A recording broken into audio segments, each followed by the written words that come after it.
As usual, need to check if there's sound. I'm pretty sure I just heard sound. Yep, I heard my own voice. Good. There is sound indeed. Okay. First, before we get started, let me show you the progress I've made in Ultra Sun. I'm already in post-game, and I've already found Xerneas. So, this won't count as the first encounter. Not a chance this is going to be shiny first try. No. So, Xerneas is ready to go when it comes time to hunt. Though, that might not be for a little bit. We still have this last second Panpour to get, and then a Furfrou. But yeah, in only a couple days, I have completely finished Ultra Sun and found Xerneas.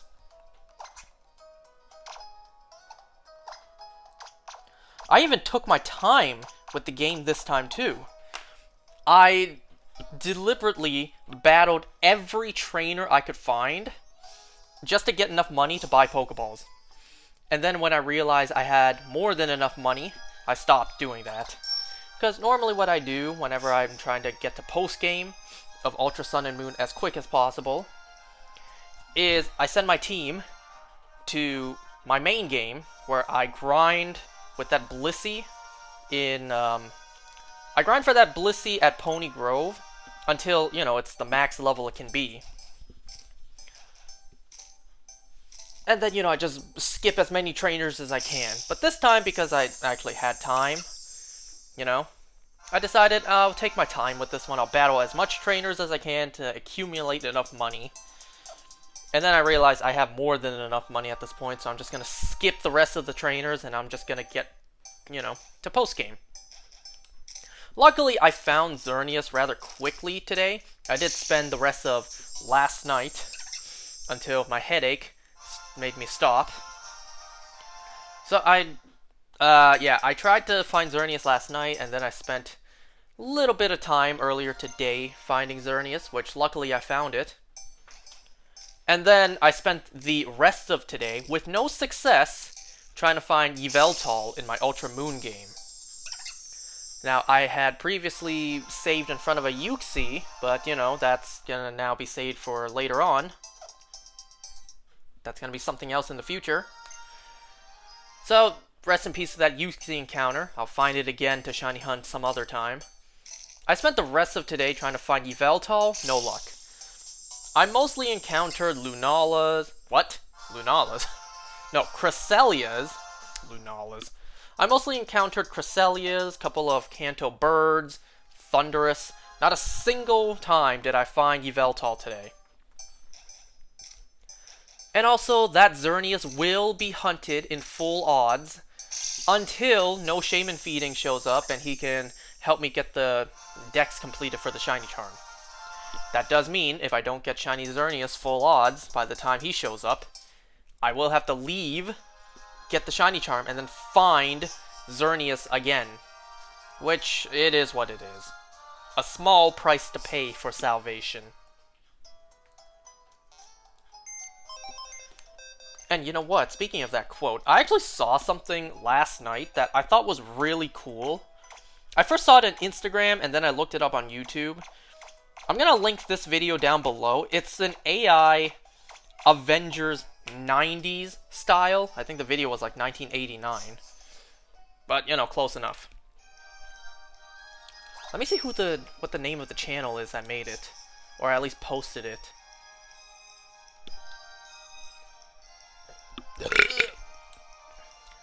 It's a channel called Jimmy Synthetic. So I'm gonna link that down below. I really like the vibe that I saw from this video. You know, I actually sometimes miss those older vibes that you get from the older shows. Shows from like the late 80s to the 90s. I actually miss the vibes you get from those shows, you know. The smaller aspect ratio, the kind of grainy texture you see. The, you know, as of today's standards, poor CGI. kind of cheap-looking costumes. I kind of miss the vibe that you get from that era of television. Now, I wasn't born in the 90s, but growing up, I did watch, like, older content just because, it was on the TV while I was in the living room, right?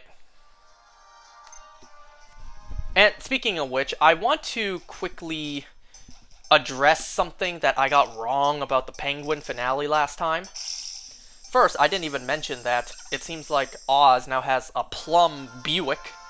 At least I think that's what that was. So last time I said I don't know how he was dancing with his younger mother. Maybe he took bliss and he hallucinated all of that. I was wrong. It turns out he was dancing with Eve, dressed and acting like his mother. So here's what happened. I watched The Penguin during the day in my living room, like on my living room TV. And my living room TV is right beside a lot of windows that don't have curtains. So the sunlight came in, making the already pretty dark show, like visually dark show, kind of hard for me to see. So I could barely see the face of who Oz was dancing with. I thought that kind of looked like Eve, but then he said, it's like he was addressing her like his mother, so I wasn't too sure. So that's what happened. I didn't really see who he was dancing with. I thought she looked like Eve, but because of the sunlight just completely blocking my view, making it hard to see the screen, I couldn't really tell.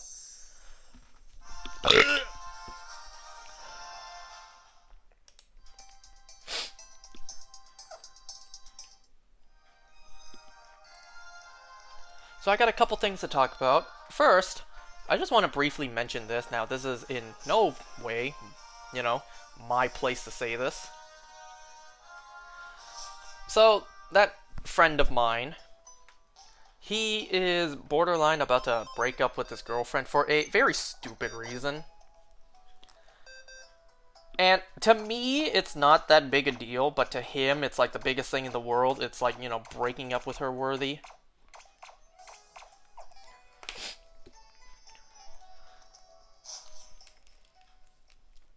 I don't know if I want to mention what that thing is. It's really not that big a deal. At least to me, it's not. But to him, it is. And I keep on telling this guy, like, bro, you are about to break up with her for no good reason. You know that? The reason you're breaking up with her is so small. Like, it is so stupid that you're even considering ending things with her. And he's just like, you don't get it. If only you were in my position, you would understand. I'm just like, okay, if you say so. Now, I could have easily made a joke, but I didn't want to, beat this guy while he was down. I could have made a very easy joke. Like, the opportunity was wide open for me, but I decided not to make the joke, just because he's already in a pretty rough spot right now. Because this is the same guy whose girlfriend, like, when he introduced us for the first time, he walked by to let me borrow his 3DS. Where'd it go? This 3DS right here, this one, you can barely see. This one right here, the one that I still have. When he walked by to let me borrow his 3DS, he walked over with his girlfriend. So we met for the first time. The moment his girlfriend saw me, she told him later on that that she actually and unironically thinks I'm attractive, that I actually look good, which, hey, I'm flattered, Hey, one person unironically and genuinely thinks I'm a good-looking guy. Hey, one person. That's a new world record. But, she was already with him, right? So I easily could have made a joke like, yo, man, if you're going to break it up with her, you'll slide me her DMs, like, pass her phone number to me. I obviously wasn't going to do that, because that's a huge dick move. So I decided to be considerate and not make that joke. And besides, the bro code kind of thing, it's like, you don't really want to date your friend's ex, just because that's so awkward, right? My friends and I, we kind of established this between our friend group. It's like, yo, if one of our exes ever approach one of you guys, like, would one of us take her? And then we all kind of agreed no. We all unanimously said no. Because that's just so awkward.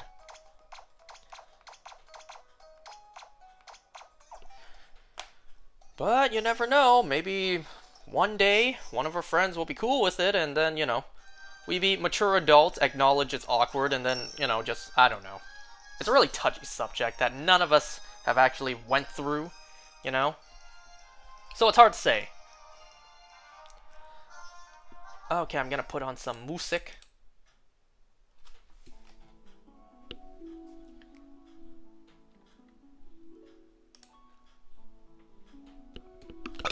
I did get a shiny Chansey in Pokemon Go today. And that's it. Man, I haven't updated my shiny list since last time, since the shiny Panpour. And I've gotten a good number of shinies since then. Mostly in Pokemon Go.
Sorry, I just gotta reply to this guy.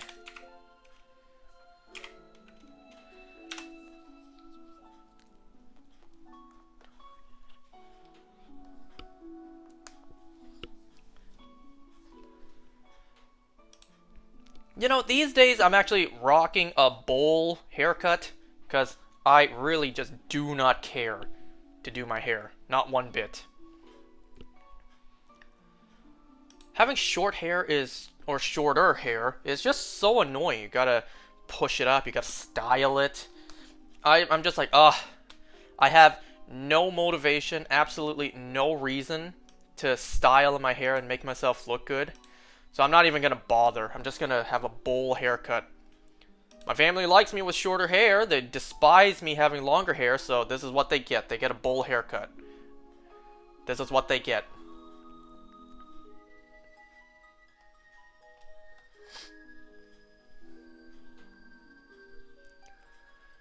I don't really care to look good for my family. No ladies in my life to look good for. And, well, I'm like Squidward. I just don't care about the customer.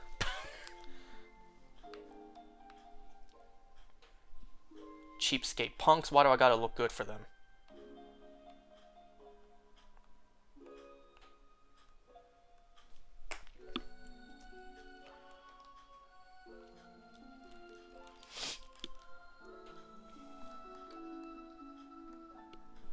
Okay, before I talk about the biggest topic to discuss today, or rather just me talk to an empty void about, last night was the fight between Jake Paul and Mike Tyson.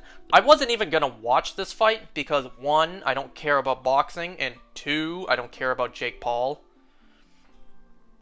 So I wasn't even going to watch it, but then multiple people asked me if I was going to watch the fight, and then I figured, oh, fine. Fine, I'll tune in.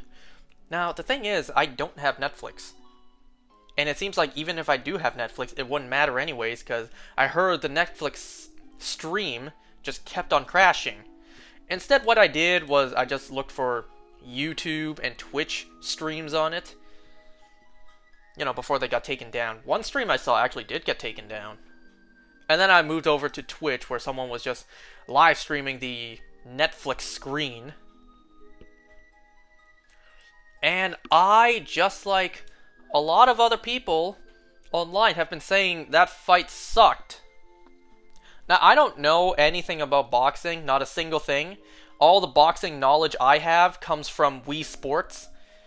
So I don't know really what a good boxing match looks like. What I can tell is what I saw last night, that ain't it. And, you know, people were clowning on Jake Paul, whether he won or lost. If he won, he just beat up an elderly man. If he lost, he got beat up by an elderly man. So it's like... And then the actual fights, like the 8 rounds, which I didn't even know boxing had 8 rounds. 2 minutes... 8 rounds, 2 minutes each round. I didn't even know about that. I don't know a single thing about boxing.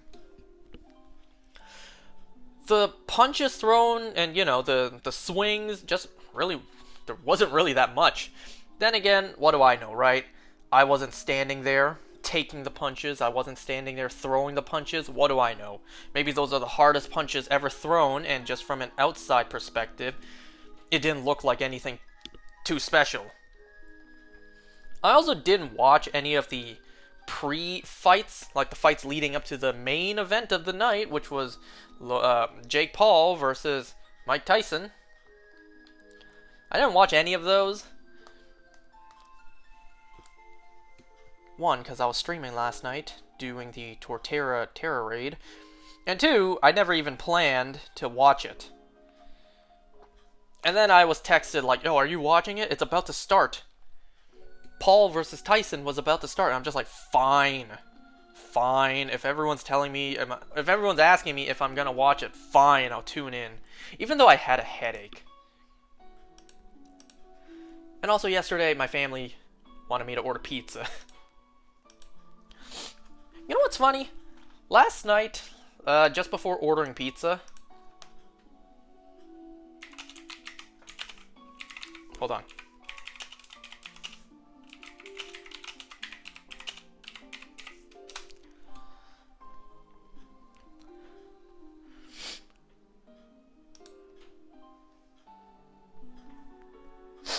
So yeah, anyways, last night, just before we ordered pizza, my mom was like, aren't you fat enough?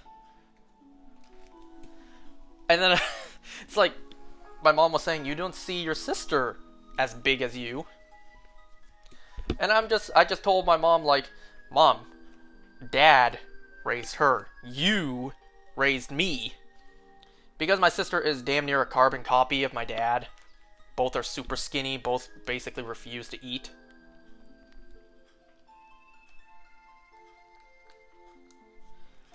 My mom loves to eat. She's not as thick as me, but still.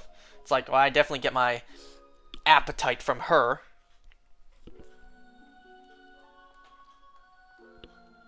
Not all the eggs were hatched there, by the way. Like earlier today, I saw something that pretty much solidified my sister is almost a clone of my dad. So my dad, he just refuses to eat from time to time. And sometimes when he does eat, say like a sandwich, he literally leaves one bite left and just doesn't eat it. Earlier today, my sister did the exact same thing. She didn't eat anything until like 2:45 in the afternoon. And then when she did, she left one bite left behind. And I just reassured my mom, like, Mom, remember, you raised me. Dad raised her. So, you know, me being so fat, it's my mom's, I don't want to say fault. But it's my mom's, doing.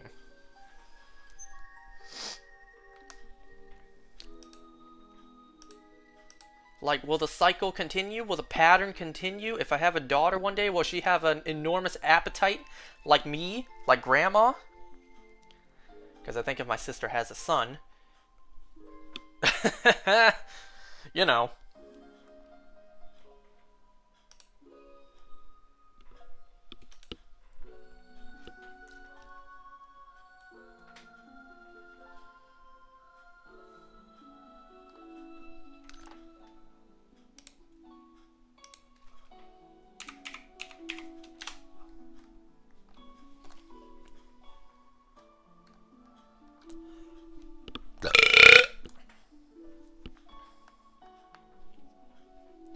And I also finished Ultra Sun at like perfect timing because we already finished one box.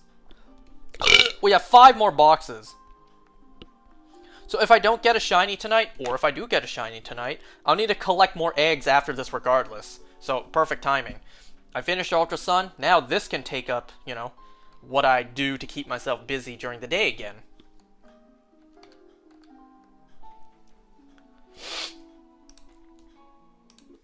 Oops. I just stopped the music. Well, I guess I could change the song anyways.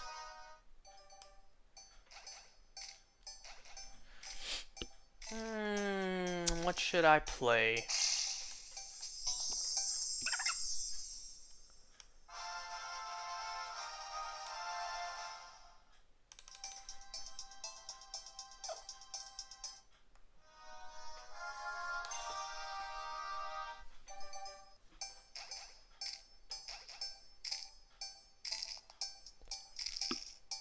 Man, I can't think of anything. I'm just gonna play...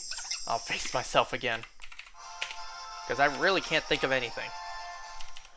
I play like the same 8 songs every time I do this. Obviously there's more I could play, but they're all copyrighted.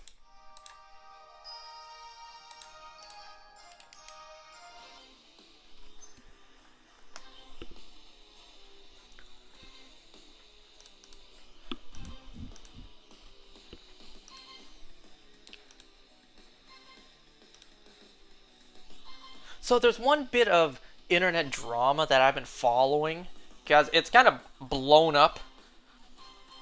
And I'm talking about Johnny Somali, that hemorrhoid on the planet. I'm just gonna say this. You know what? I don't think I could say that, because I think that's against TOS.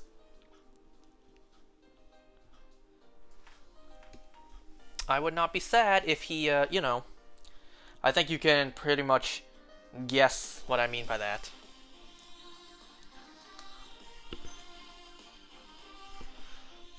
I've been following all the stupid shit he's been doing, and then, just keep on adding up to the charges, and I'm just like, yes, keep doing more.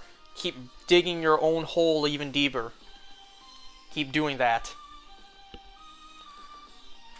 I think I, among so many others, will literally throw a party if he gets like 25 years in jail. I think we will all actually celebrate. At least I will.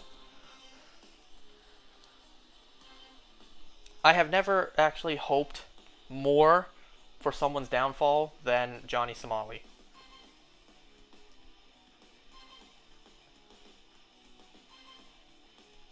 Well, there are others who I have, hoped for the downfall of. Some people like Jack Doherty, douchebags like those guys.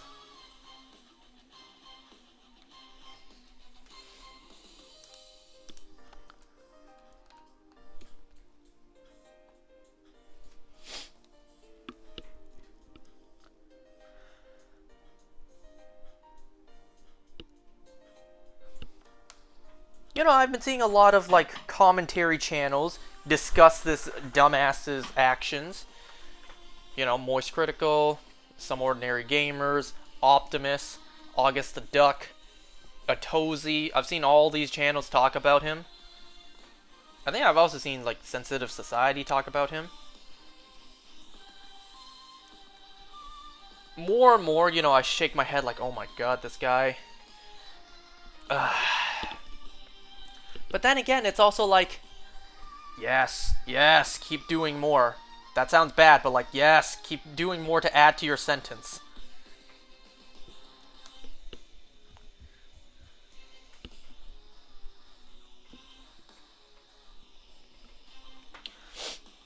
Okay, so I have one thing to talk about today. One and only one thing. A couple of days ago, I don't even remember which day I watched this. Oh, I think I watched this the night when I visited my sister's father-in-law to see how he was doing after the heart attack. So that night after we came home, I watched one of the two movies that came out recently that I still had yet to watch. You know, the one of those movies being Transformers 1, which I have not seen yet. I'll watch that in the next couple days. The other film I did watch being Joker Folie à Deux, Joker 2. I wanted to watch this film first, get this one out the way, and then, you know, watch Transformers as a palate cleanser. Watch something really bad, and then, you know, cleanse the palate with something really good, from what I hear. And my god, watching this film, oh boy, did this film suck! This film is not good. Not a good film, definitely not a good sequel.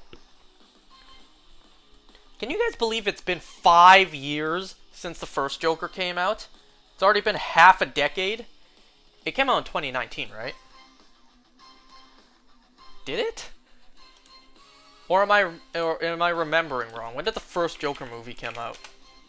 Yeah, 2019. That was pre-pandemic time. Unless, when did it actually come out? What month?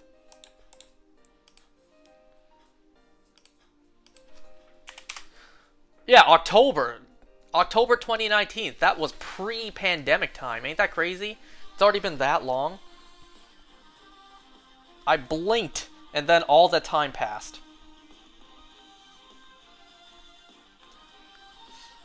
But yeah, I remember like a year or two ago, it being announced that the sequel would be like a year or two out. And I'm just like, oh man, I need to wait that long for the sequel?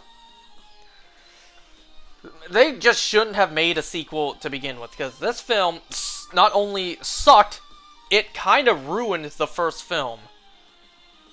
I don't know about you guys, but I'm just gonna pretend this film doesn't exist.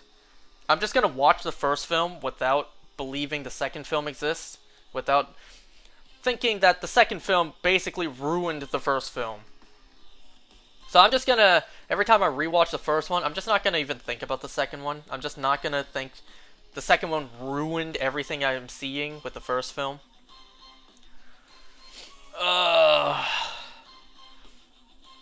This film was so bad. This film ruined so much of the magic that the first film created. Thank you, Todd Phillips, for basically being a sellout. Thank you, Todd Phillips, for having an inflated ego to the point you won't even test screen your film. And, well, I guess Todd Phillips doesn't deserve all of the credit. It was Joaquin Phoenix's idea to turn this into a musical, at least I believe so. So thank you to the both of you. You created something super special. So Joker 2. It kinda didn't need to be the length that it was. The film, I don't even know how long it was. I think it was like just over 2 hours. The film actually doesn't need to be that long. A lot of the musical sequences were absolutely unnecessary. It was all filler. And what a stupid decision to make the sequel a musical. That was an awful decision. Absolutely terrible decision. Now, there was potential, you know? Say, fine, they decided to make it a musical, which they did. Fine, there was potential. They just completely fumbled that potential. You know, it's like Folie à Deux, you know, shared psychosis. So they're both crazy in the mind. They're both hallucinating or whatever. They're both thinking in song. They're both singing in their mind like, you know, a crazy person. You had the potential, but you completely screwed it up. So the second film primarily focuses on the aftermath of the first film. I'm kind of confused on the timeline. Because I don't have any reason to ever watch this film again. So I'm not going to actually go back into the film and fact check. So I'm a little confused on the timeline. They say it's been like a couple weeks or a couple months to, you know, a couple weeks to a couple months since the events of the first film. But then if I'm not mistaken, other parts of the film, it was implied that happened like 2 years ago. Like a couple years ago. So I don't know when this film takes place.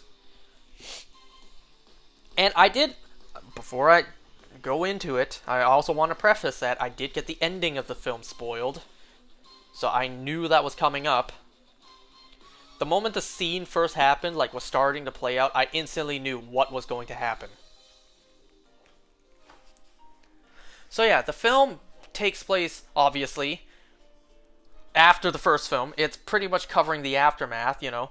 Arthur in prison, Arthur getting a trial, Arthur, you know, seeing if he can be pled innocence or whatever, see if he's going to be deemed guilty by a court of law. So I don't remember what they said in the film. First, he was on trial for, like, killing 5 people. And then Arthur's like, nobody knows that there's secretly a 6th. I killed my own mother. Is that right? Hold on, let me think. He killed the 3 subway guys. He killed that one guy who he stabbed. He killed Murray Franklin, and then he killed his mom. Yeah, that's 6. Am I misremembering? Did he kill someone else?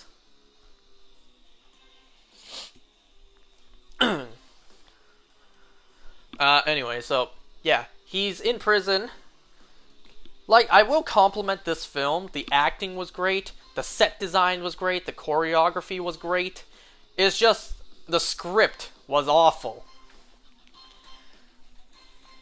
So, you know, I don't even know if this was Arkham or not. This mental asylum looked absolutely dirty as hell. Looked so bad to be in. So, like, props to the set designs, right?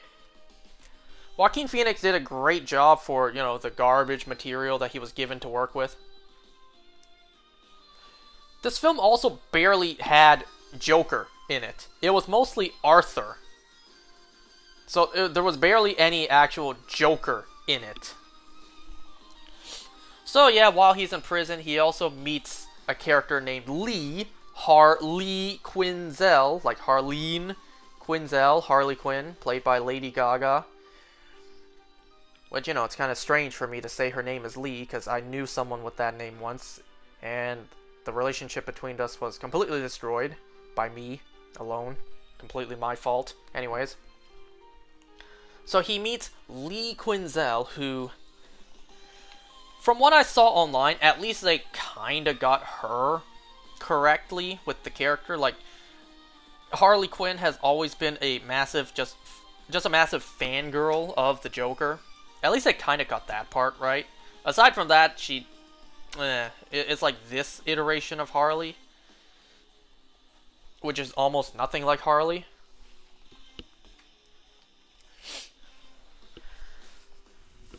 So they meet, they fall in love, they try to escape prison, and then there are musical numbers just randomly scattered into the film. There are moments that are like, okay, so Arthur and Lee, they just randomly break out into song, and then it just cuts back to the moment they started singing, so it was all in their mind. But then there are other moments that they actually sing, and it's actually happening. So it's inconsistent.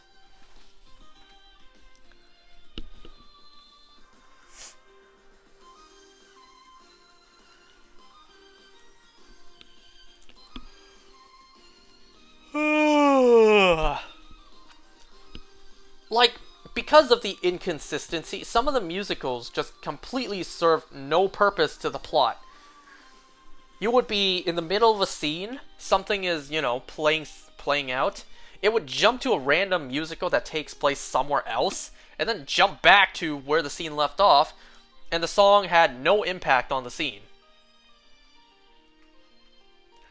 Anyway, so, Harley is leaving the hospital, but she lied to Arthur about, you know, all the stuff that she did to be thrown into prison or whatever. She's like, I lied to get to hopefully get you to like me better, blah blah blah. Whatever. Arthur gets thrown into, like, solitary confinement, which they for some reason let Lee into the cell with him. Like, really? That's a thing? And then, you know how when your parents walk in at the wrong time, like they always have a knack for doing that? Well, because I was watching this in my living room TV, the exact moment the two of them, drop their pants, and then you see some humping you see some humping happen. Yeah, the moment that happened, my dad sat down next to me and was, watching the film with me. It's like, of course, my dad had to choose that particular moment to sit down.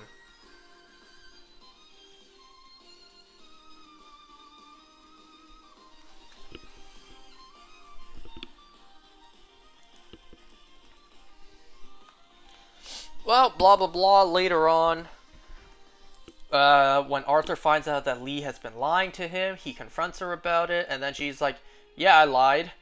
I'm also pregnant. It's like, wow, that happened fast. I thought it takes a couple weeks to find out that you're actually confirmed as pregnant. Like, unless there was an off-screen time jump, it's like, wow, that was fast. Anyway, so the trial happens. Not a lot happened. He's actually being prosecuted by Harvey Dent, of all characters. So, blah blah blah, there's a big argument, like, is the Joker a split personality due to all of Arthur's childhood trauma? Or was Arthur sane when he did all the kills that he did, and he's just dressing up as a character that he created called the Joker? Oh yeah, I also forgot to mention that beginning with this, the film opened up with a Looney Tunes kind of animation. When I first saw that, I'm just like, why the fuck is this film starting off with Looney Tune animation? It was depicting what happened with the Murray Franklin show at the end of the first film. And it was kind of depicting, like, split personality. The Joker is a split personality from Arthur Fleck, which we know is not the case. Well, blah blah blah. He fires his lawyer. He is representing himself.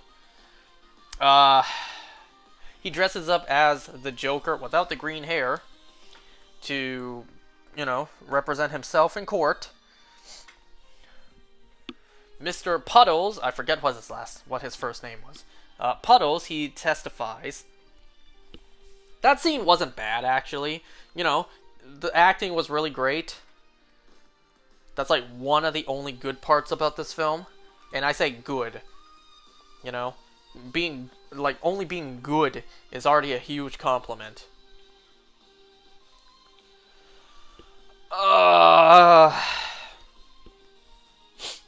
See, this is where the film not only gets really messy, but it also ruins the first film.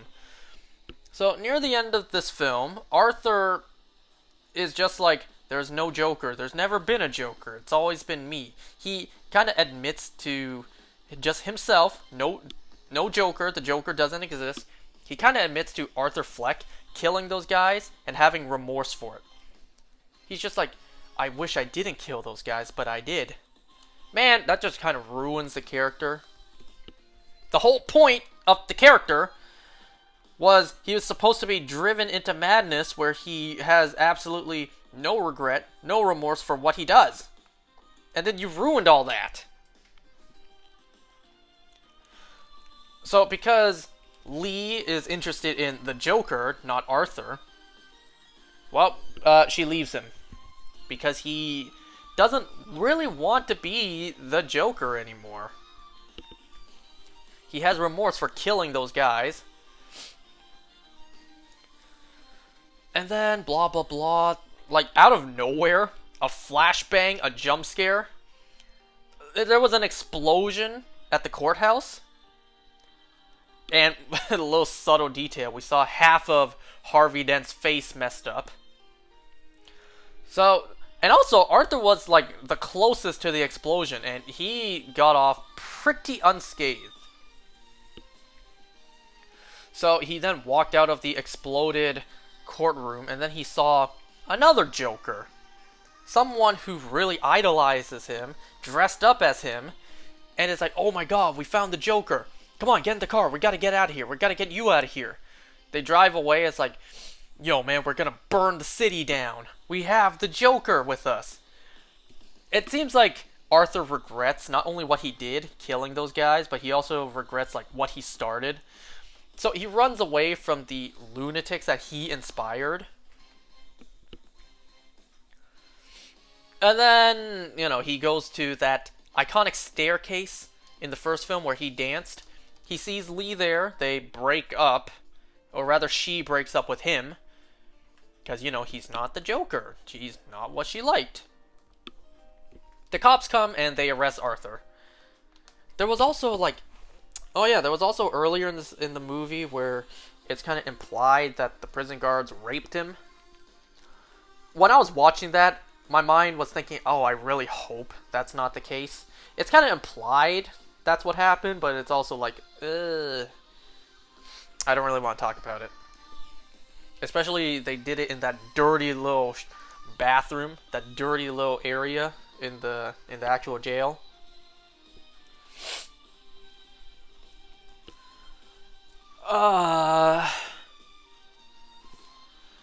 So, yeah, pretty much at the end of the film, he's stabbed to death by this other unnamed character, who we actually saw, like, glimpses of him in the background from time to time.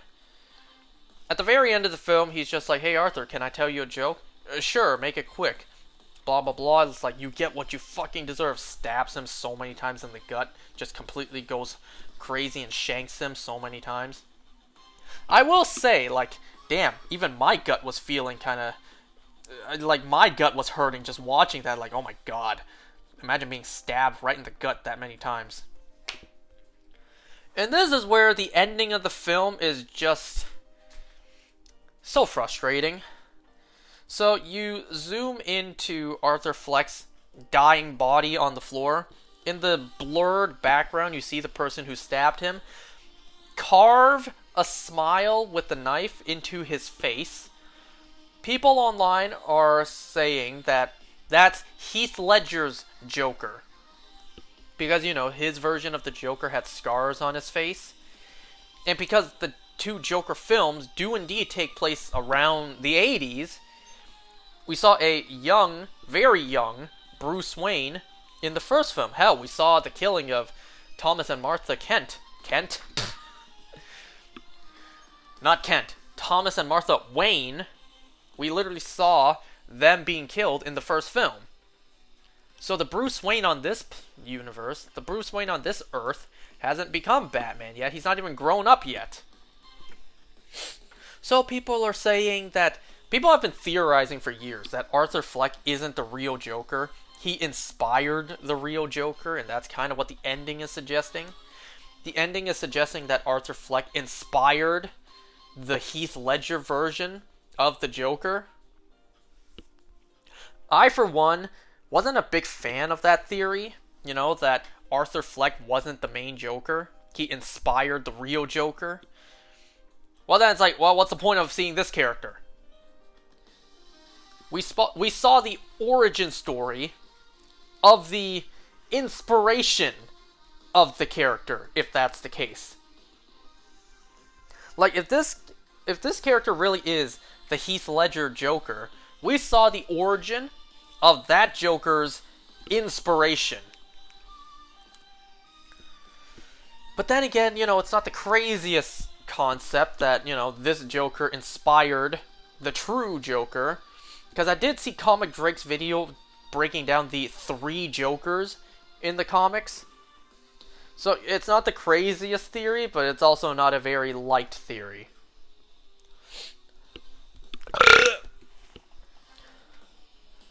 I mean, based on the ending of the second film, it's more or less confirmed, you know?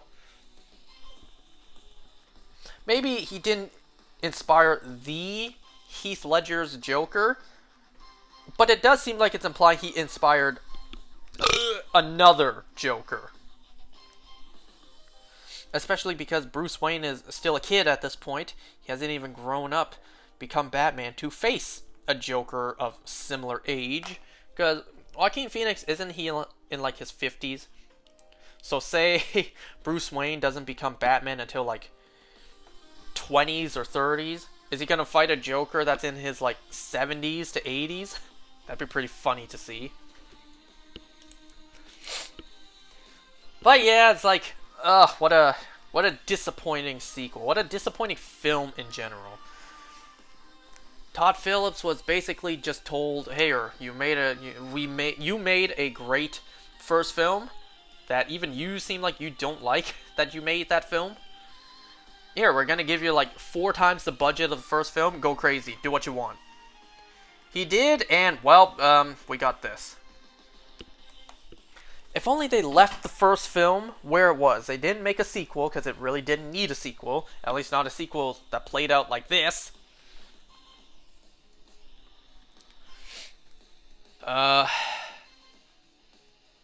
If only they made a good sequel.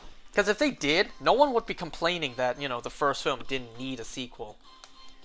But, they made it because it was a cash grab. That's pretty much what the sequel is. They didn't make it for the fans. They made it because it was at the time, the concept was an easy cash grab. The first film at the time became the highest grossing R-rated film of all time. Like, it'd be stupid not to make a sequel. We can make even more money. And then they shat this out. Of course, that spot for highest grossing R-rated film of all time wasn't dethroned until Deadpool and Wolverine.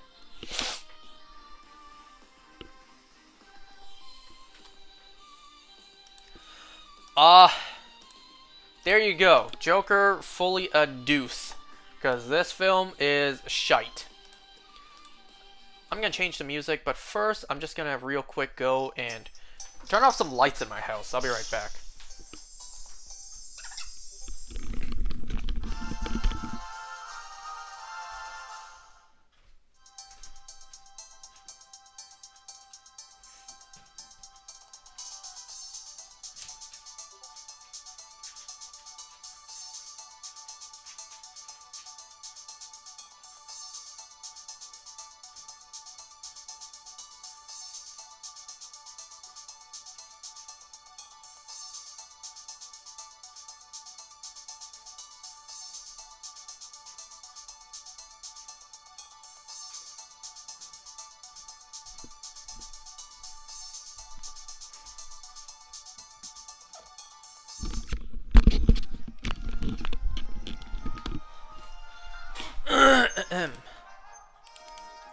Oh my god, stop playing that ad. You guys want to hear something that happened yesterday? Yesterday, I got into my car getting ready to drive to work. I noticed this teensy tiny itty bitty little dot moving. It was a very small little baby spider dangling inside my car, right next to where the door was. Oh, I'm out of breath. Just shows you how fat I am, how out of shape I am. I didn't rush to turn off the lights and come back. So there was an itsy bitsy little spider in my car, dangling right next to where the door was.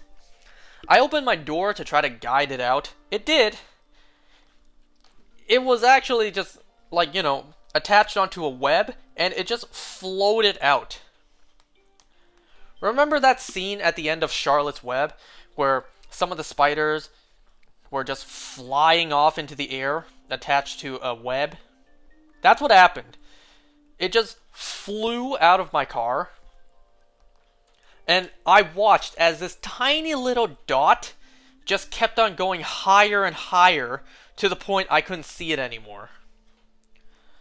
Now, I think the sad thing is that baby spider's probably dead, because it's pretty cold outside now. I don't know if a baby spider floating out higher and higher into the atmosphere can survive that temperature. Now, I sure as hell wasn't about to leave that spider in my car.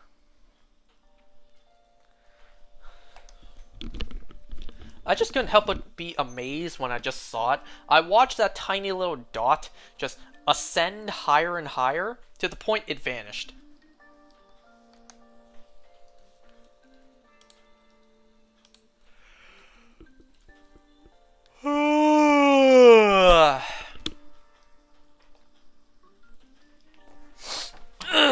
I need to pour myself some water. I haven't drank any water all night.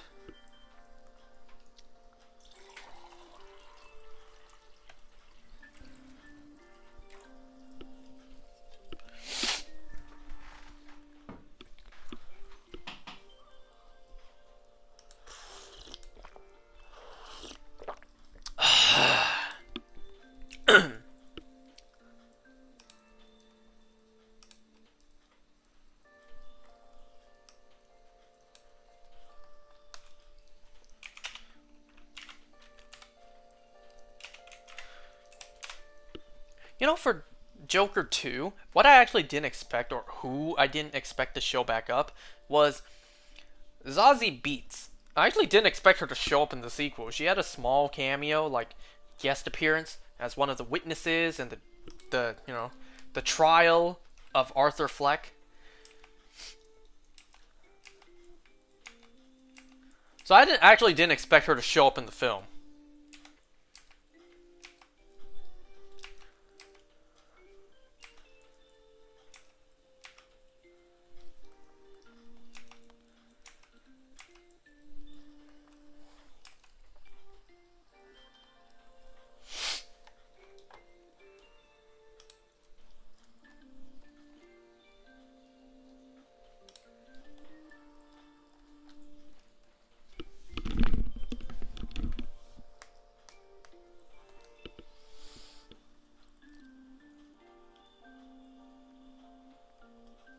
We're almost halfway there for tonight.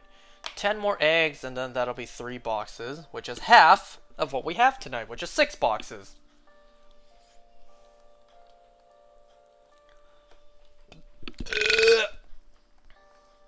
In the next couple days, I will have watched Transformers 1 to talk about here. I heard that's a really good film, so, you know, it's going to be a great palate cleanser after watching Joker Deuce.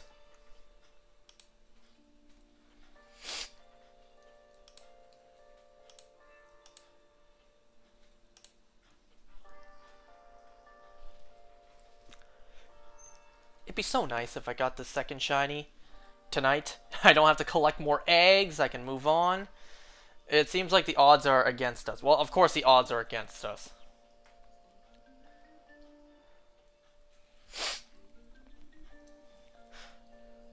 Oh yeah, so a huge coincidence happened earlier today. So this happened at work, obviously. So earlier today at work, I went out to walk around to do my Pokemon Go stuff like usual. It's okay, weekends have more staff, so I'm allowed to just walk out and do my stuff. Because I don't know why, these past couple of days have had an absurd amount of Lugia raids. It's like every hour and a half kinda, there's another Lugia raid all day. I'm just like, why are there so many Lugias? Normally you see like 1 or 2 raids a day, not like 8. And it's not even a dedicated raid day. And it's been happening for several days now. So there's been lots of Lugia raids lately. I walked over to the gym that's at the other side of the mall to do the Lugia raid. I noticed one user's name, one raider's name, and it was actually like damn near the same name. It's the same first and last name, probably middle name is slightly different. So, actually, I'm not going to say the name. It was first name, 2 letters, last name. The first and last name was exactly the same as someone I knew. Matter of fact, it was the same name as one of my dad's friend's mom. And she literally just came back to Canada a couple days ago. She went to Hong Kong for like the past 2 years. She came back a couple days ago because she's expecting her second grandkid soon. So she came back to help with that. So because I knew that she had came back to Canada, I was about to, because I saw the name, I screenshotted it, and I was about to send it to him, like, Yo, is that by chance your mom? Is your mom by chance in the mall? So, after I finished the raid, I walked back over to where the store was. She was literally standing right there. Like, that was such a huge coincidence. I walked in, I'm like, aha! Nobody knew what that meant. Like, she and her son were standing right there. And I'm just like, bro, I was about to text you about your mom. I'll tell you in a second. I'm catching this Lugia. And then I showed him. I showed him the screenshot of the name of one of the users. I'm like, I was about to text you because I was out doing my Pokemon Go like usual. I saw a person with this name right here. I was literally about to text you like, yo man, is your mom by chance in the mall? And then, you know, I told him. I came back to the store and there you two are, standing right there. Like, what a huge coincidence. I was about to text him like, is your mom in the mall? And then I went back to the store. His mom was standing right there. Now, I'm pretty sure she doesn't play Pokemon Go.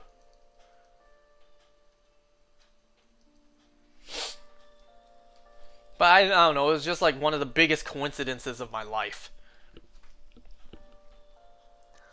I was just texted. I was just sent a video. Ben Shapiro reviews The Penguin.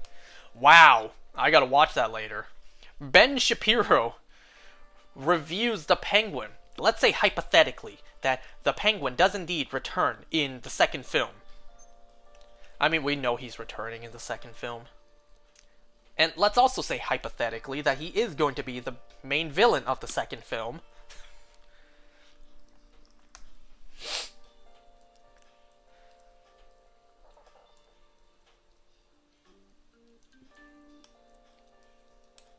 You guys want to know something else that proved I'm not crazy for this hot take? Proves I'm not insane for this hot take? Recently, James Gunn revealed that Season 1 of Peacemaker takes place in the DCEU, but Season 2 is going to take place in the DCU. That means Seasons 1 and 2 take place in separate universes, despite the story being the same. Now, you know, that's not the craziest idea, you know? In an infinite multiverse, who's to say that the same events don't play out on two different Earths, just slightly different? You know, like basically everything's identical, except certain people involved look different. And by that I mean the Justice League. When they showed up at the end, they're clearly not the same Justice League that's going to show up in the DCU. So Season 1 will take place in the DCEU because of the Justice League cameo. Season 2 will take place in the DCU.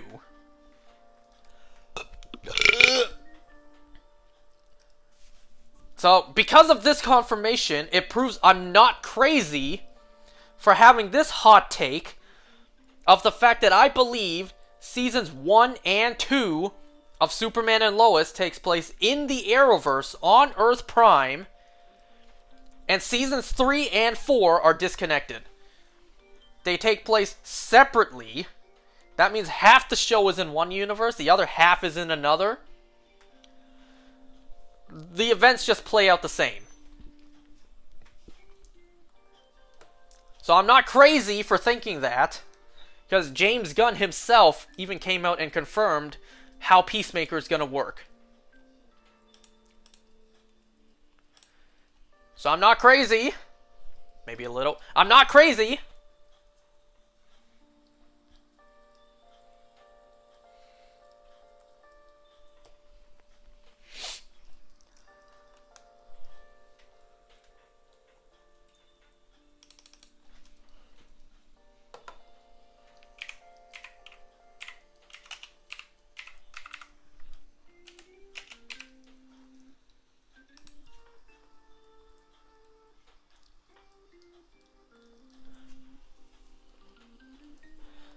Well, let's see.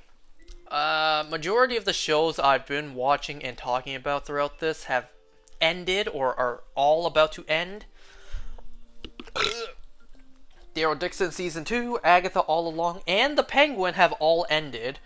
What's left is Superman and Lois. We have 3 episodes left. What do I have yet to talk about? I still have the rest of that dog shit show From to talk about. No, I'm kidding. I still have the rest of From to talk about, assuming I don't give up on the show like my friend gave up on the shows I suggested for him. Like I said, there's also a buttload of other shows I have yet to watch. And then there's also going to be a lot of shows that are coming out soon. I still have The Boys, and as well as Gen V. Yeah, I'm going to start those at some point. I've been saying that for like 3 years. I swear I will start those at some point. I still haven't started Arcane, even though I said like 2 years ago that I will start that. That's probably the next show I'm going to watch. Clearly, that didn't happen. And I hear Season 2 is coming out soon.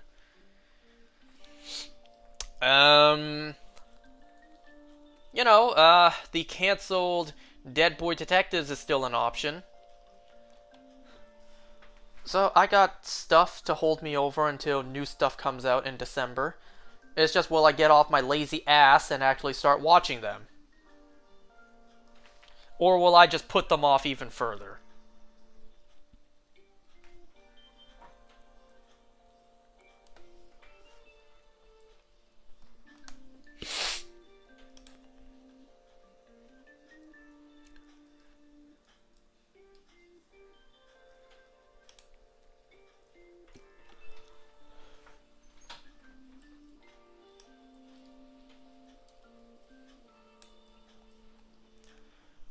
You know what I also saw earlier today? Today, 7 years ago. Whoop. Did my internet go out? I don't think so.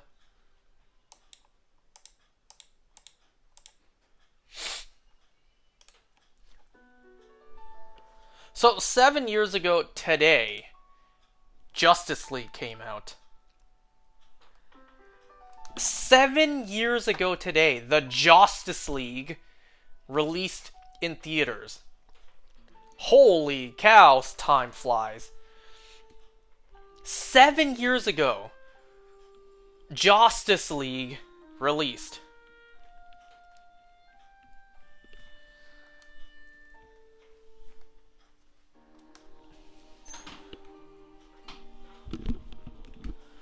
And you know, I forgot to mention this when it happened a couple days ago.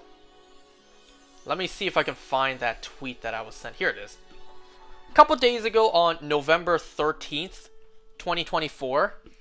Today in the MCU timeline, Tobey Maguire and Andrew Garfield's Spider-Man came to Earth 616.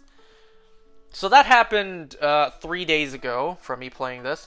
3 days ago, in canon, those two Spider-Men went to the 616 Earth, which should not be 616. It should be, you know, 1999-99.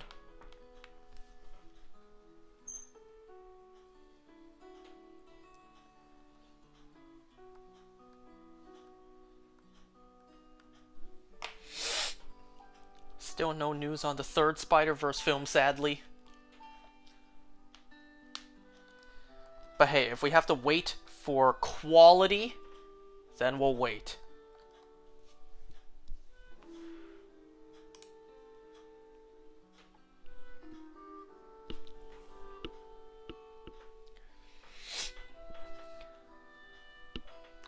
"7 years ago, our music teacher was still roasting me."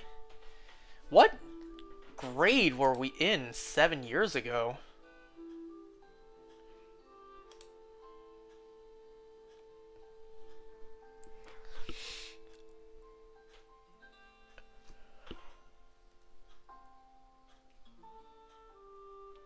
I think we were third year of high school, weren't we?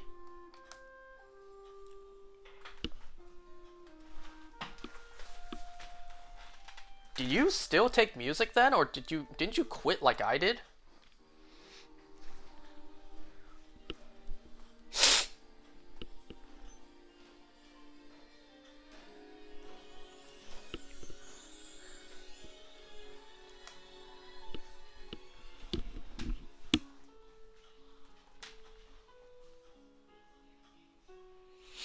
Hmm.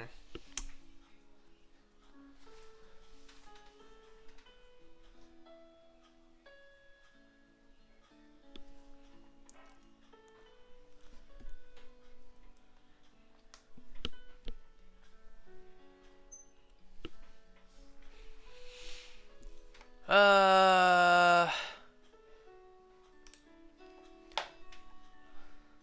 So December, we're gonna have, or at least I am gonna have 3 shows coming out, as well as 1 film, if unless I'm forgetting something. No, 2 films. 2 films, of course.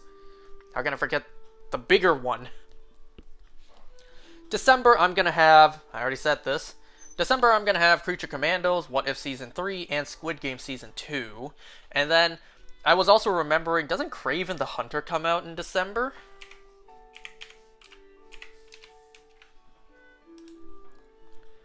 Kraven the Hunter, December 12th, yeah. So there's also Kraven the Hunter coming out in December. How could I forget the even bigger film coming out in December? Sonic the Hedgehog 3. If I have to choose between either film to watch in the theater, I'm choosing Sonic. I really hope in the film there's a line, Sonic saying like, Shadow, your voice sounds a lot like Keanu Reeves. Because in the first film, Sonic was a huge fan of Keanu Reeves. So I really hope there's a line in the film like, you know, you sound a lot like Keanu Reeves. And then Shadow's like, who?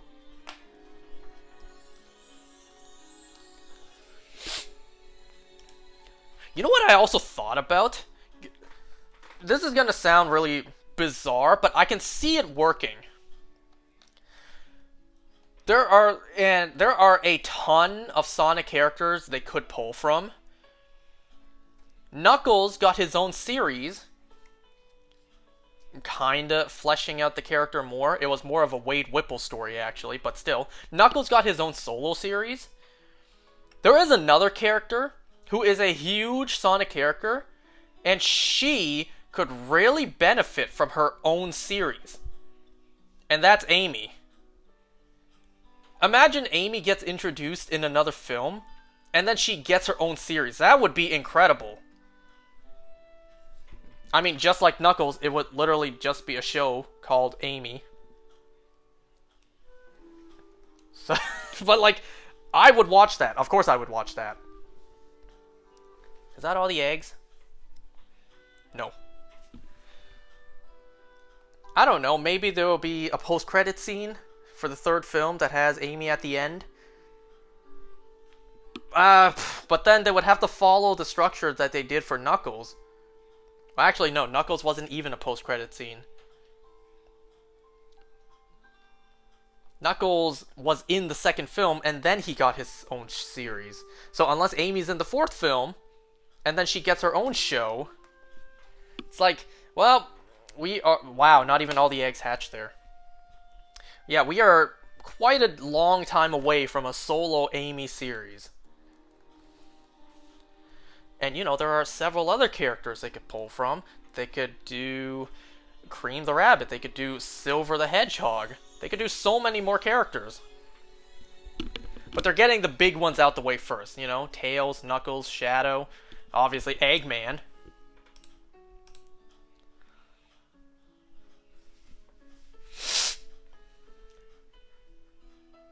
Like, ooh, Rouge the Bat in live action when?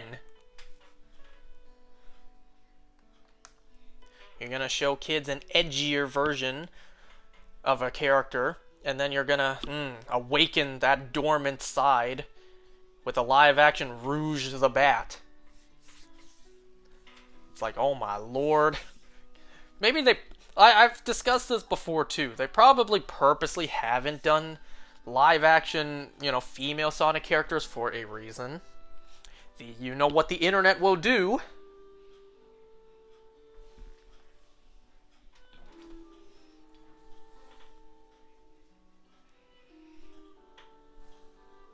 What day does that come out? I forget.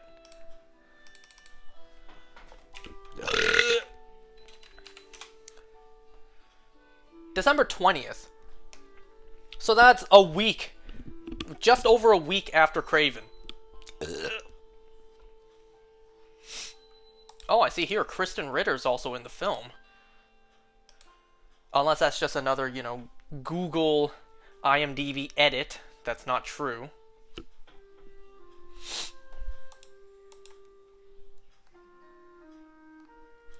Live action Smash Brothers when? We hear Chris Pratt's Mario fighting Ben Schwartz, live action Sonic, literally standing next to frickin' Jack Black as Steve.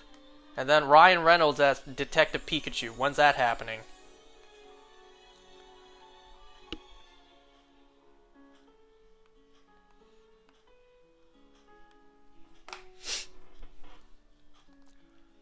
You know, I don't think we've had anything Kirby related for what, like over 20 years?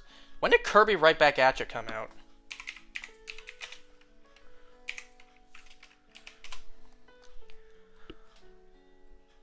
(2001).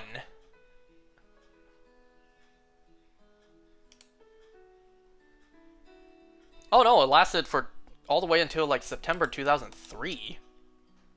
And then when did that 3D special come out?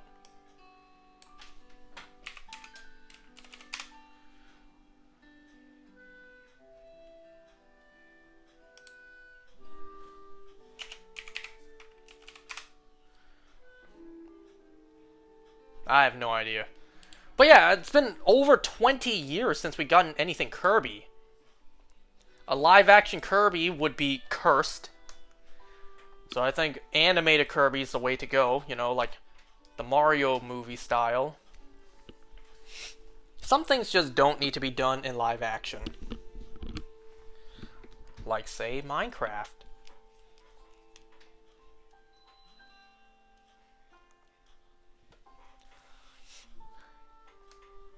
Even though I'm not a fan of the game series, like, you know, I just never played a game, I would go watch if they did this. Imagine, just for a second, imagine a live-action Metroid movie. It's so easy to do. You just cast a hot blonde actress as Samus. That alone will attract a lot of crowd. What? A lot of, you know, movie viewers. But then actual fans of Metroid, they would actually storm the theater to go and watch. I swear to God, if this guy says cast Sydney Sweeney as Samus.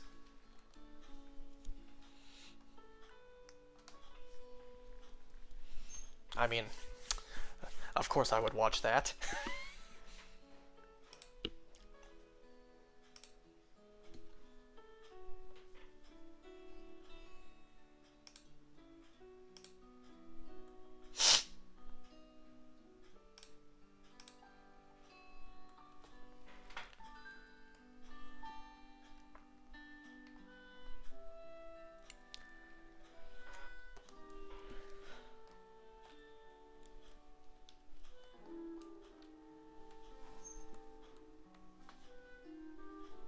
You know, there's another film that came out recently. I still haven't watched yet.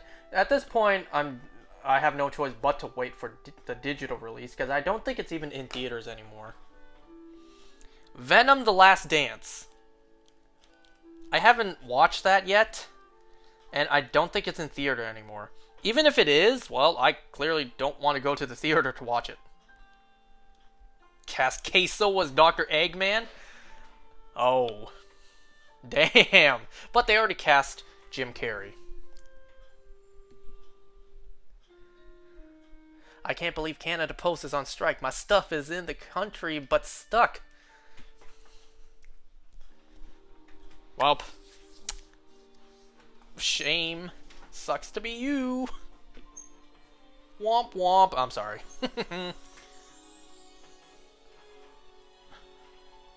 Yeah, it's crazy. You told me about it yesterday, and then yesterday, as I was driving to work, I literally saw a protest outside a Canada Post location. Like, the workers literally had the signs up, like, just, protesting outside. I think I drove by the same place earlier, on my way back home. I saw, like, the inside was completely barren. And I don't mean, just the lights are turned off. I mean, like, I think literally the inside is empty. Like, all the furniture, everything has been emptied out. At least, I didn't get a good look. I was driving. I had to focus in front of me.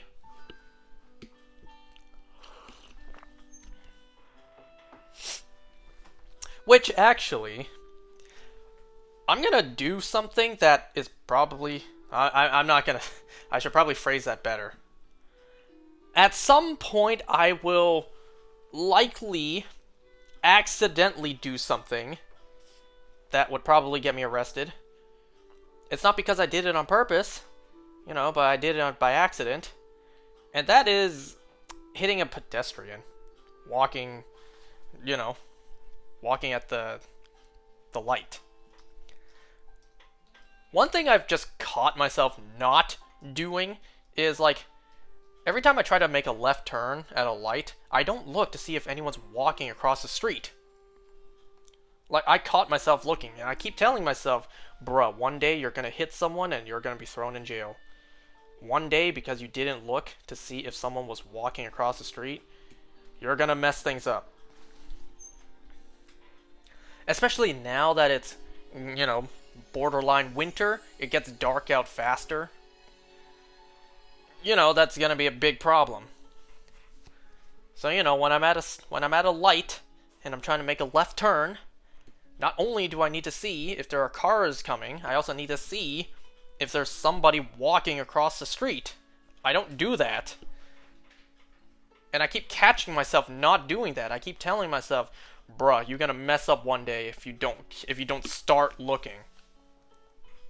Especially now that it's dark at like 5 p.m. Yeah, I'm gonna be arrested one day. And it won't be for anything I do on purpose either. Oop, what happened to the music? Okay, the music auto went to Rivali's theme. I gotta turn off autoplay.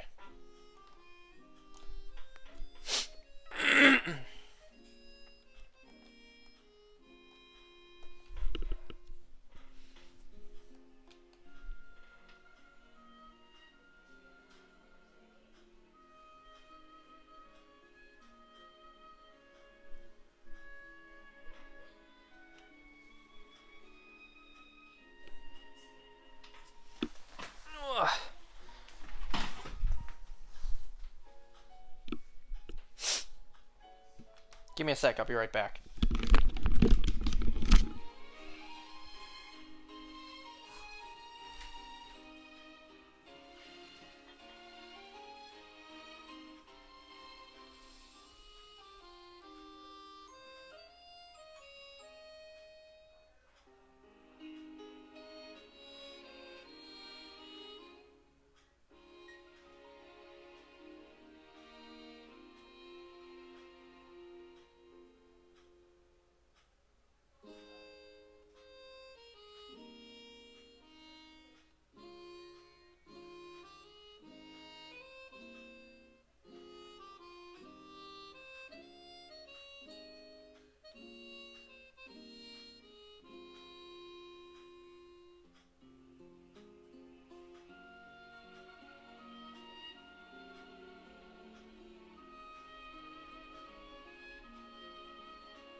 Okay, I'm back. I had to help my mom turn on the washing machine.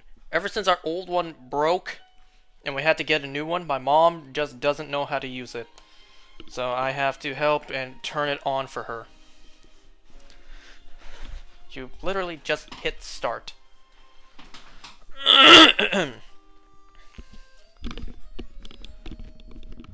How's everyone been doing tonight? How's everyone's day been going?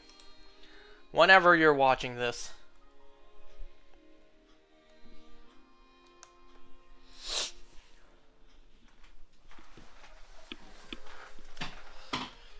You know what's in the back of my mind that I still need to do?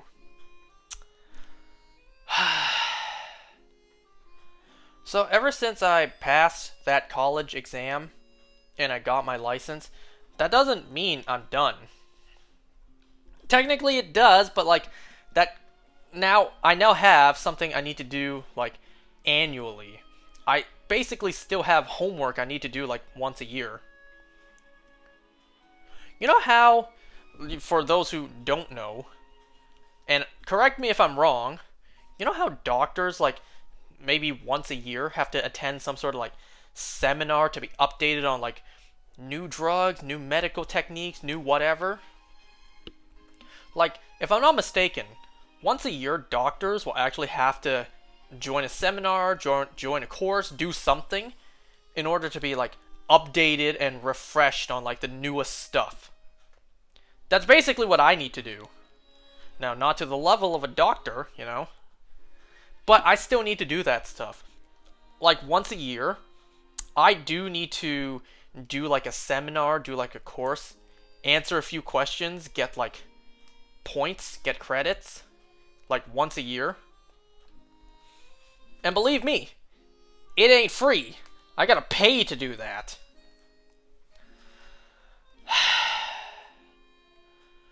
I've been putting it off because I just flat out don't know how to do it. I mean, in the sense, like, I just passed my exam a couple months ago. This is my first time doing it. I don't know what website to go to, how to actually do it. I don't know what I need to do. And I just keep putting it off because I just dread asking the people I know, like, okay, the time has come, I need to do this. Guys from college, can you please help me out? I haven't done this before. I have no idea where to go, what I need to do. Can you help me out? Like, I just dread having to ask to do it because obviously I don't want to do it, but I need to.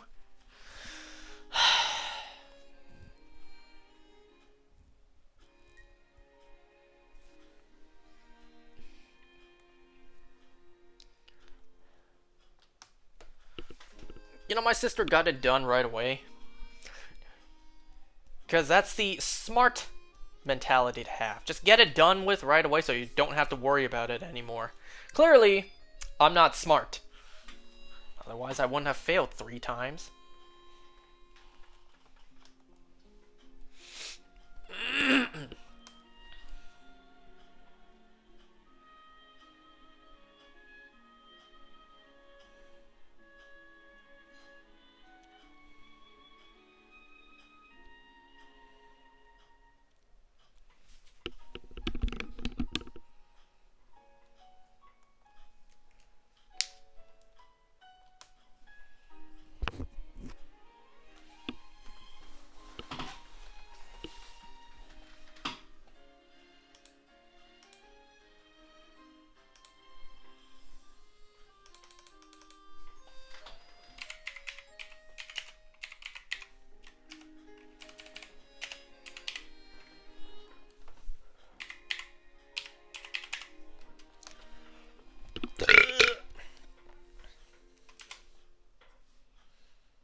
I was just handed Asian people dessert. Fruit. Cut up fruit. That's what Asian people eat for dessert. Literally almost every night after my family has dinner, our dessert is fruit. Pears, apples, oranges. Not the typical dessert you think of, like ice cream or whatever. No, it's fruit. You know, it's not the worst thing. You know, it is still sweet, but it's like, damn, I want something unhealthy. I want something fattening. I'm already big enough as is, you know. But it's like, well, when you eat fruit for dessert every single night, it kind of gets boring, you know? You want something different.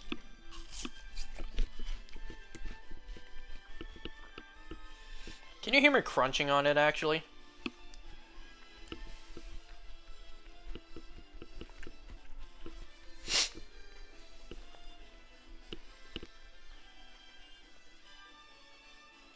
Did I put eggs in here? Yeah, I did. Okay. Just want to make sure.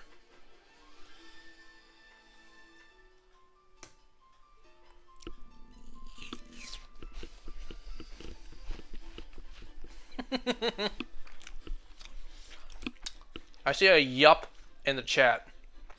So I'm assuming that's a yup. We can hear you chewing.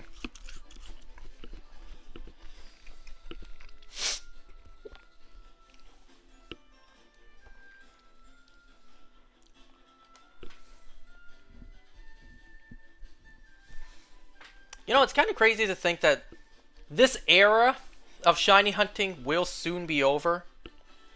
Out of the 9, you know, out of the 9 realms, or what other else have 9? We've gotten 7. We only have 2 more. And pretty soon it'll be just 1 more. And then after that last one, that's it. These 9 hunts are over. Moving on to the next, you know, phase in this hunt. Oh, speaking of which, I've decided, just for fun, that there is 4 hunts I want to do at some point, and it's more of revenge. Back when I did Dynamax Adventures, I did all of them, because of course I did, there are 4 hunts that stood out as extra painful. Not Xerneas, not Yveltal, not Zygarde. What happened to the music? Oh. There were 4 hunts in Dynamax Adventures. Each took me 3 weeks. So to get all 4 of them, it took me 12 weeks. 3 months to get these 4 shinies. I want to hunt all 4 of them again as revenge. See if it really will take me as long again. Those 4 hunts, each one taking me 3 weeks to get, are Mewtwo, Kyogre, Groudon, and Dialga. All 4 of them took me the longest to get shiny in Dynamax Adventures. With a 1 in 100 odds with the shiny charm, it took me 3 weeks to get.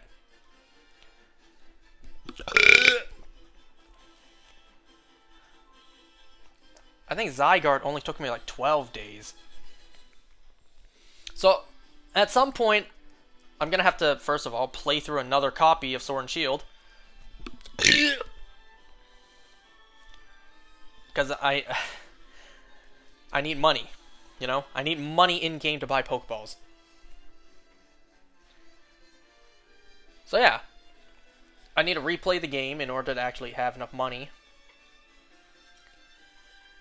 And then, at some point, I want to hunt all 4 of them again.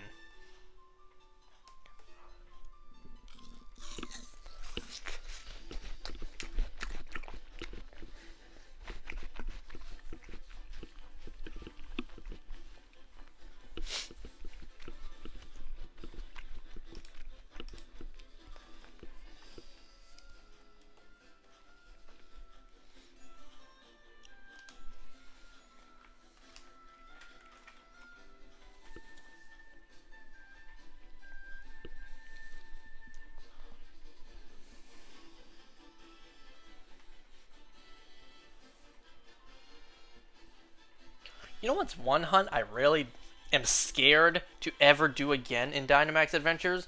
Xerneas. Because I swear to God, Xerneas is the 2nd hardest hunt behind Zygarde. Zygarde is the hardest one. I would argue Xerneas is the 2nd hardest. That's why no way in hell I'm doing that again. That's why I spent $60 on another copy of Ultra Sun.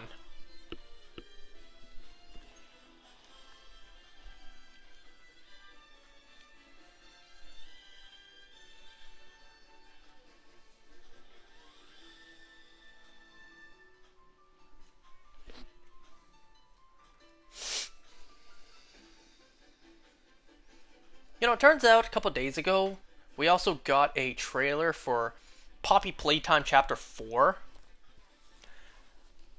I've been getting Poppy Playtime and Garden of Banban confused.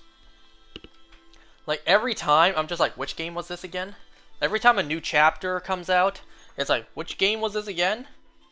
Like, the two of them are kind of similar in, like, play style and also art design. The plot is like, it's not exactly the same, nowhere near, but it's like similar enough to be confused. So every time news about one or the other comes out, I'm just like, which one is this again? Was this the one where you're a parent looking for their kid, or was this one, you know, the one with the cursed toy factory? So I get confused on which one's which sometimes. It's been a while since we've seen anything from either series. When did Chapter 3 of Poppy Playtime come out?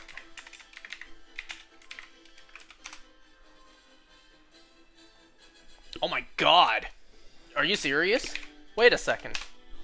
Poppy Playtime Chapter 3 release date January 30th?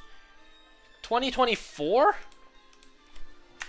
And then Chapter 4 will release January 2025. Oh my god, no wonder I don't really remember anything. A year between chapters. Wait, when did Chapter 2 come out?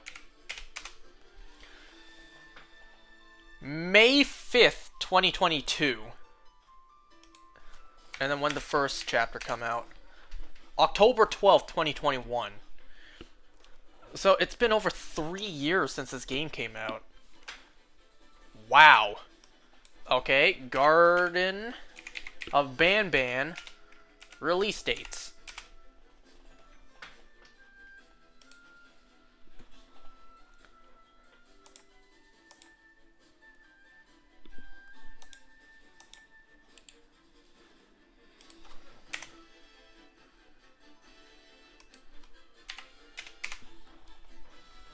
Garden of Banban 1, January 6, 2023. Number 2, March 3rd, 2023. Garden of Banban 3, May 5th. So, you know, Garden of Banban released every couple of months. And then Garden of Banban 4, August 2023. Garden of Banban 5. Huh. I think 5 was the one they skipped. Yeah, I think they skipped 5. So then Garden of Banban 6, December 20th, 2023. Garden of Banban 7. Yeah, I don't think 7... Did 7 come out yet? Yeah, Garden of Banban, May 10th, 2024. So are we still waiting for 8?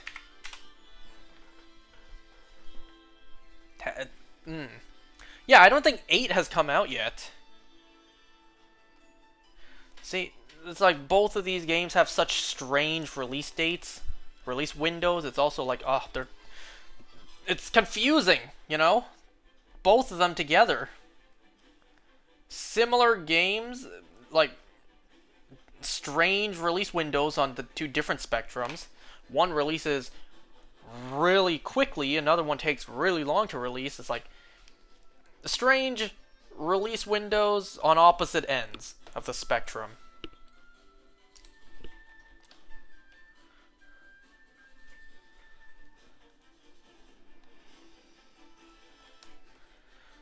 I remember in one of the Gardens of Banbans, I don't remember which one, we have a cameo from Choo Choo Charles. I think we're also getting a Choo Choo Charles sequel at some point. Can you believe that whole game was made by one person?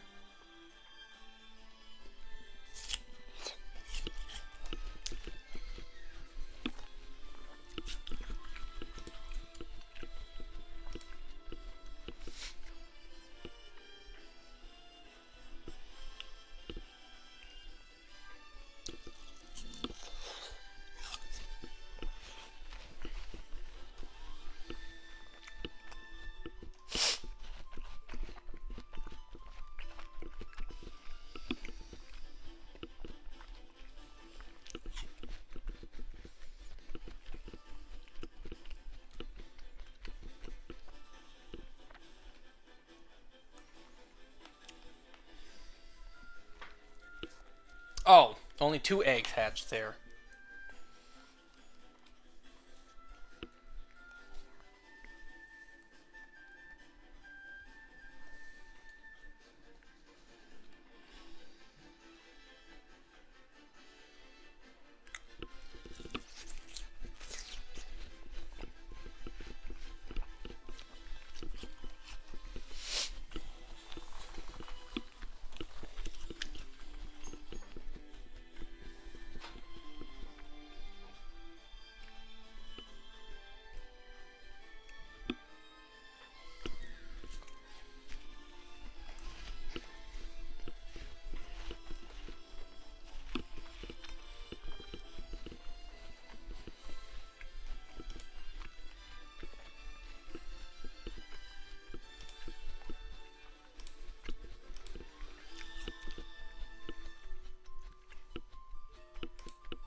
Well, we have 1 box left. And remember, the last one here, this is the egg where, you know, the last egg is at the breeder, which means the last 5 eggs I didn't pre-walk, because, you know, 1 would have like full steps needed and then 4 of them wouldn't. So I decided not to walk any of the last 5. Or in this case, last 4.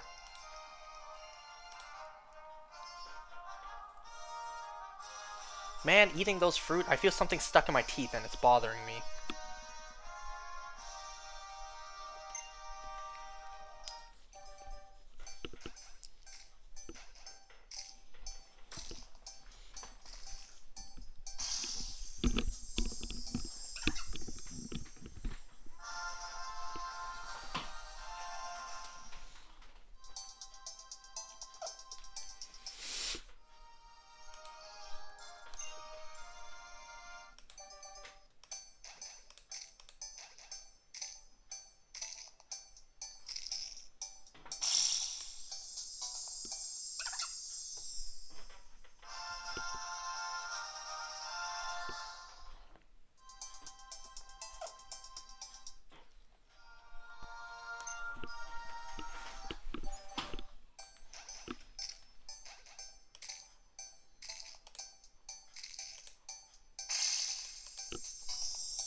If I'm not mistaken, this song was only used once in the whole game.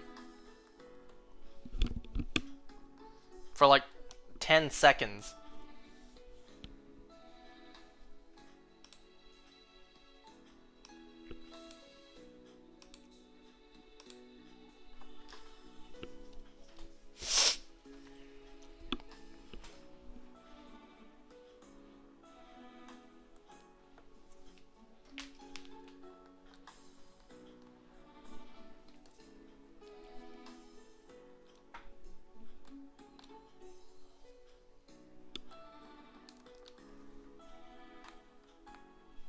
It really doesn't look good tonight, boys. It really doesn't seem like we're gonna get a shiny tonight. Unless I did and I missed it, because it turns out last time, a shiny is actually rather harder to see. Harder than I thought to notice. I don't think I have.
We are almost done for tonight. No shiny yet. It's not looking good, boys. It looks like my odds really are 1 in 810 instead of 1 in 512.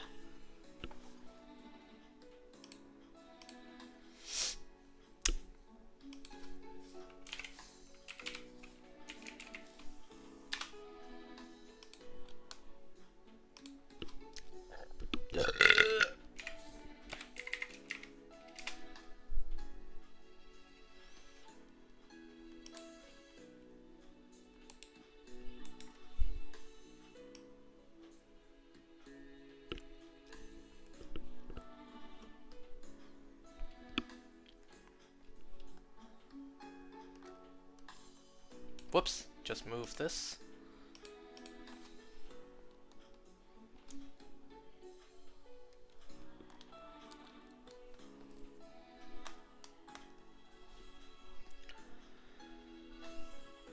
Oh, only one hatch there.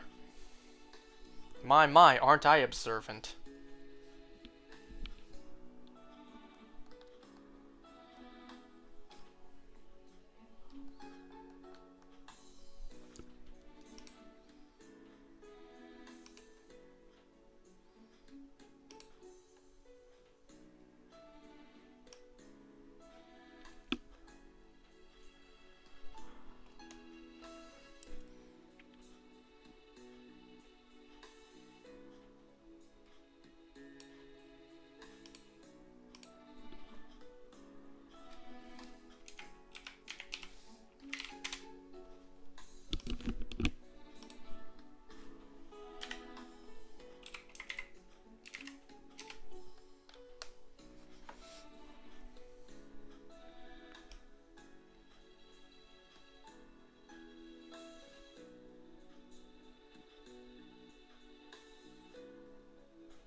Sorry, I don't have anything else to say tonight.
Let me see. I just did quick math. Clearly not in my head. After I'm done hatching all the eggs tonight, that would have been 6 rounds of 810 eggs. So, 810 times 6. That's 4,860. So, as of tonight, I will have hatched 4,860 eggs. Maybe not all of them on screen, but in terms of me, what I have hatched that many.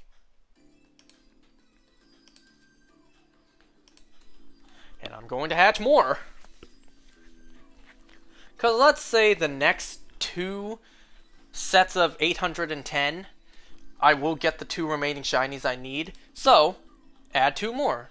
That'll be, instead of times 6, that'll be 8. 810 times 8, 6,480. So it seems like,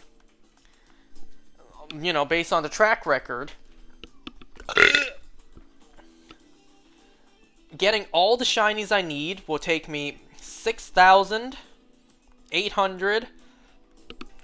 Wait, that's not right. 6,480 eggs.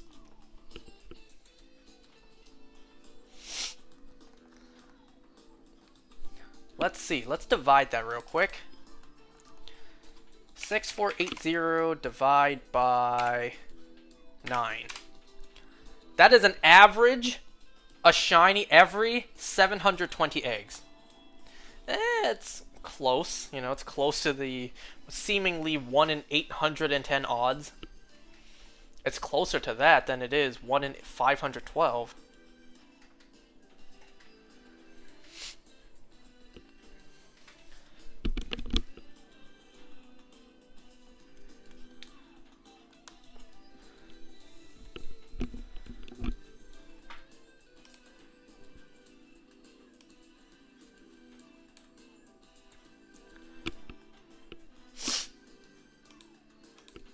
Anyone else excited for Ghostface to release into Mortal Kombat 1? I don't have the game, but I'd love to see gameplay.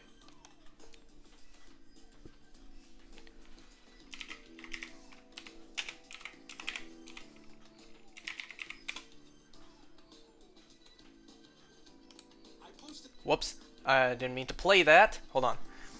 Because I wanted to pull up this short I saw earlier by Fairway X. He actually did a video, or a short, going over the potential identity of two of the ghost faces in MK1.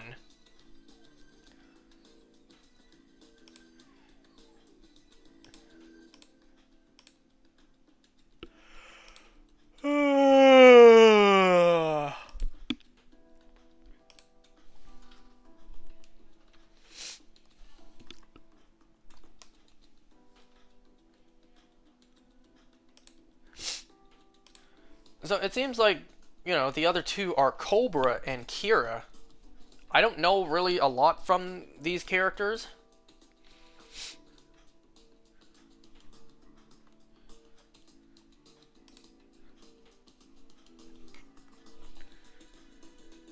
But hey, it's cool that people found out those details.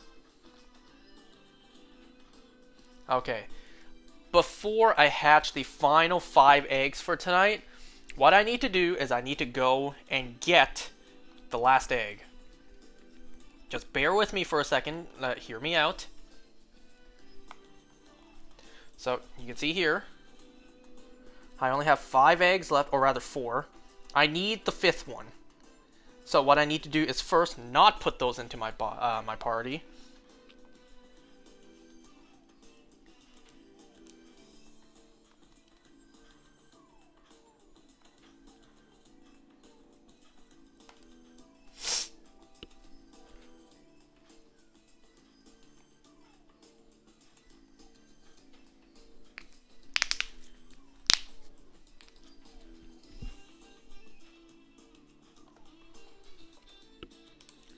Okay, first of all, let me see. Is this aligned? No, it's slightly tilted.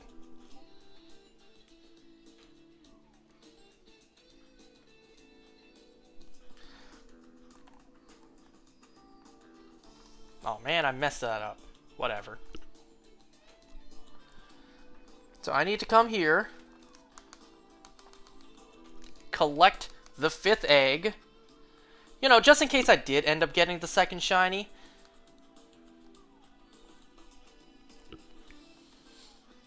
And now,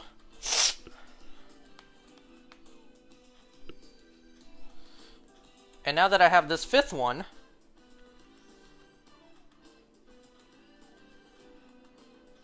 so none of these eggs have been pre-walked. So we're going to have to go old school and walk these eggs, completely. So that's like 13 laps around Prism Tower.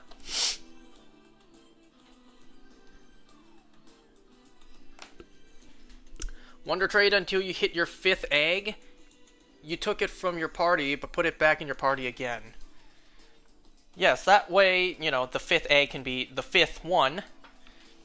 Because if it was first in my party, then, if it is shiny, it'd be the wrong egg count. I would count the wrong number of how many eggs it took.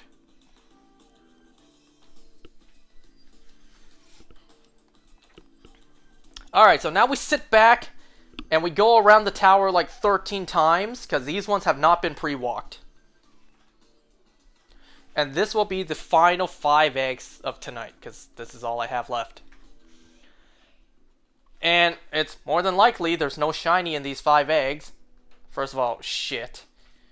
That means, and second of all, that means I need to collect more Panpour eggs. Damn. No moving on to Furfro just yet. Also, I just got a waft of myself just now. And, my god, I stink. I've been wearing the same shirt at home for, like, over 2 weeks. I know that sounds nasty, but it's like, I'm at home, I don't care about clothing, you guys know this. I'll just wear one shirt at home until I feel like, okay, it stinks too much at this point. Now's the time for me to change into another shirt. Like, I really just don't care. I clearly don't do much at home anyways, so I don't stink up my clothing very often.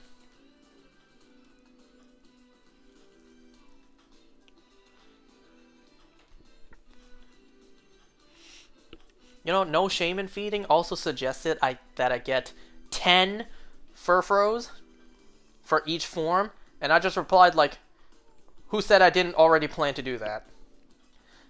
Maybe I don't plan to do all 10 on screen. Maybe I only plan to do 1. Because, let's face it, if I were to do 10, that's going to be like 100 streams.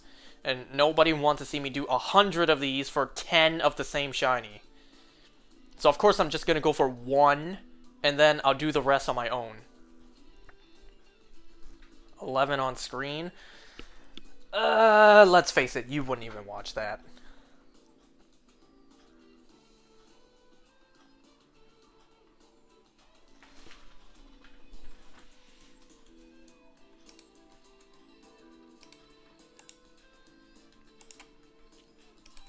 Hell, I wouldn't even watch that, and I'm the one actually doing the stuff.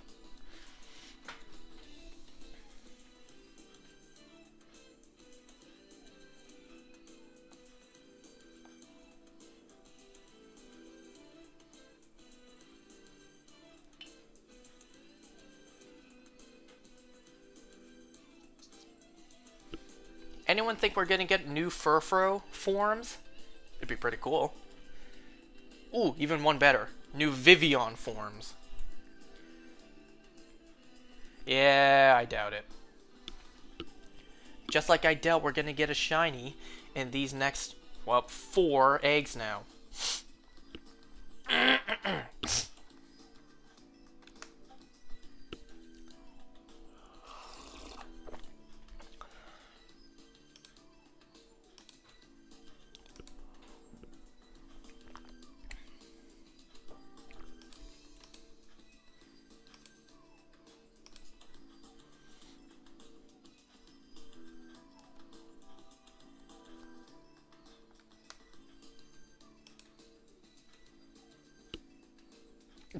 My friend just sent a screenshot of a tweet. It's a tweet that's posted by Dexerto. Hawk Tua girl launches AI-powered dating app named after her boyfriend. And then someone, quote, replied, maybe the worst sentence I've ever fucking read. Ugh. Humanity is doomed.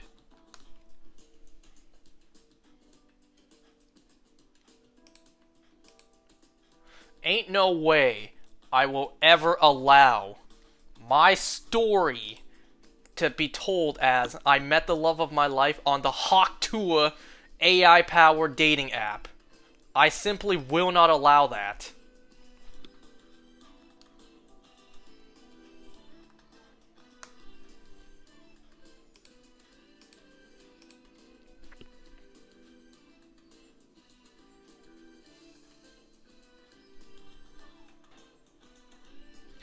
I think that was the last egg. So that means no shiny tonight.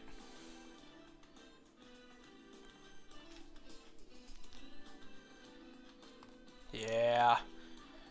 No shiny tonight. I need to collect more eggs. Pause on that if I need it.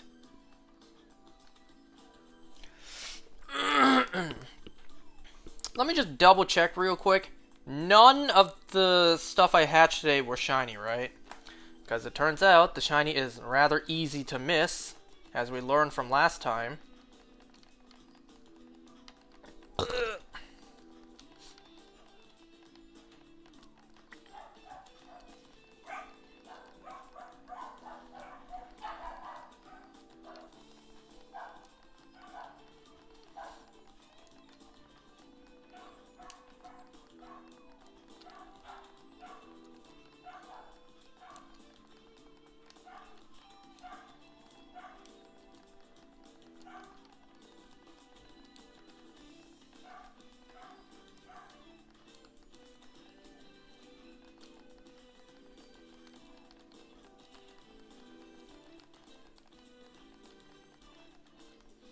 No.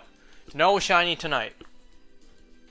Is Superman and Lois done yet? No, not yet. There are 3 more episodes.